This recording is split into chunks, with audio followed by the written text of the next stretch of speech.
दिल्ली के शाहदरा में e charging station पर लगी भीषण आग में झुलसने से 2 लोगों की मौत, 4 जख्मी। हादसे में कई ई रिक्शा जलकर खाक हो गए। दमकल की 5 गाड़ियों ने कड़ी मशक्कत के बाद आग पर काबू पाया। राजस्थान के डीग में आईबी की बड़ी कार्रवाई। गंगोरा गांव से कासिम नाम के एक शख्स को हिरासत में लिया गया। ऑपरेशन सिंदूर के दौरान पाकिस्तान कनेक्शन के सबूत मिले। कासिम ने पाकिस्तानी महिला से की है शादी। ऑपरेशन सिंदूर के वक्त महिला से बात करता था। पहले दिल्ली में रहता था कासिम। सर्वदलीय प्रतिनिधिमंडल का नेतृत्व कर रहे शशि थरूर न्यूयॉर्क में बोले, आतंकवाद के खिलाफ सभी देशों को एकजुट होना होगा। आतंकवादी हमलों के खिलाफ कड़ी कार्रवाई की जरूरत है। बीजेपी सांसद बैजयंत पांडा के नेतृत्व में सांसदों का डेलीगेशन पहुंचा बहरीन। कहा, भारत पाकिस्तान की परमाणु धमकी से डरने वाला नहीं। ओवैसी ने पाकिस्तान को एफएटीएफ की ग्रे लिस्ट में डालने की मांग की। कहा, ताकि आतंक को पालने वाला देश पैसों का गलत इस्तेमाल न कर पाए। शिवसेना यूबीटी सांसद प्रियंका चतुर्वेदी का बयान। कहा, पाकिस्तान अब आतंकिस्तान बन चुका है। प्रियंका चतुर्वेदी ने पाकिस्तान पर निशाना साधते हुए कहा, ओसामा बिन लादेन पाकिस्तान की जमीन पर ही पाया गया था। रूस के मॉस्को में बोली डीएमके सांसद कनिमोजी। पंडित नेहरू से लेकर पीएम मोदी तक सभी ने पाकिस्तान के साथ रिश्ते सुधारने की कोशिश की, लेकिन पाकिस्तान ने हमेशा आतंकी हमले का जख्म दिया। ऑपरेशन सिंदूर पर बोली कनिमोजी, भारत के पास जवाब देने के अलावा और कोई विकल्प नहीं था। भारत ने जिम्मेदारी के साथ जवाब दिया। रामपुर से सपा सांसद मोहिबुल्लाह नदवी बोले, पाकिस्तान इस्लाम के नाम पर वजूद में आया, लेकिन उसका इस्लाम से कोई वास्ता नहीं है। भोपाल में सुरक्षा बलों के सम्मान में निकाली गई तिरंगा यात्रा। मंत्री विश्वास सारंग भी शामिल हुए।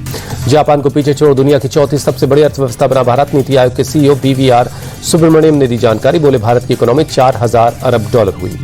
पीएम ने नीति आयोग को दिया सुझाव। कहा, निवेश को आकर्षित करने के लिए निवेश के अनुकूल चार्टर तैयार करें। पीएम मोदी बोले, विदेशी निवेशक भारत में निवेश के लिए आना चाहते हैं, राज्यों को इसका फायदा उठाना चाहिए। बैठक में पीएम मोदी बोले, विकसित भारत हर भारतीय का लक्ष्य है। जब हर राज्य विकसित होगा तभी भारत विकसित बनेगा। पीएम मोदी की सलाह, हमें विकसित भारत की गति और बढ़ानी होगी। केंद्र और राज्य टीम इंडिया की तरह काम करें। बैठक में सीएम स्टालिन की डिमांड, सेंट्रल टैक्स में राज्यों की 50% हिस्सेदारी दी जाए। तमिलनाडु की नदियों की सफाई की जाए। झारखंड के सीएम हेमंत सोरेन बोले, विकसित भारत तभी होगा जब विकसित स्टेट बनेगा। नीति आयोग की बैठक के बाद बोले एमपी के सीएम मोहन यादव, पीएम के विजन से प्रेरणा लेकर प्रदेश को विकसित बनाने में लगे हैं। नीति आयोग की बैठक में सीएम धामी ने जलवायु संतुलन कार्बन सिंह का मुद्दा उठाया। हरिद्वार महाकुंभ के लिए मांगा सहयोग। आप सांसद संजय सिंह बोले, नीति आयोग की बैठक का कोई मतलब नहीं, विपक्ष शासित राज्यों की समस्याओं को नहीं सुना जाता। नीति आयोग की बैठक के बाद पीएम मोदी से मिले हिमाचल प्रदेश के मुख्यमंत्री सुक्खू। हिमाचल में सेबों के आयात होने का मुद्दा उठाया। तमिलनाडु के सीएम एमके स्टालिन ने भी पीएम से मुलाकात की। राज्य की परियोजना पर बातचीत हुई। पीएम मोदी की अध्यक्षता में दिल्ली में एनडीए शासित राज्यों के मुख्यमंत्रियों की कॉन्क्लेव। बैठक में 20 सीएम और 18 डिप्टी सीएम शामिल हैं। बिहार में बीजेपी और आरजेडी के बीच सोशल मीडिया वॉर। बीजेपी ने गैंग्स ऑफ घोटालेबाज नाम से एआई के जरिए एक वीडियो जारी किया। आरजेडी ने भी एआई वीडियो के जरिए बीजेपी और सीएम नीतीश पर साधा निशाना। जवाब में बीजेपी ने 20 साल में हुए विकास के काम दिखाए। केंद्रीय गृह मंत्री अमित शाह आज रात नागपुर दौरे पर पहुंच रहे। सोमवार को कई कार्यक्रम में शामिल होंगे। स्थानीय निकाय चुनाव पर समीक्षा बैठक करेंगे। केंद्रीय मंत्री शिवराज सिंह चौहान आज विदिशा संसदीय क्षेत्र में पदयात्रा करेंगे। केंद्र सरकार की योजनाओं से हर वर्ग और हर गांव को लाभान्वित करने का संदेश देंगे।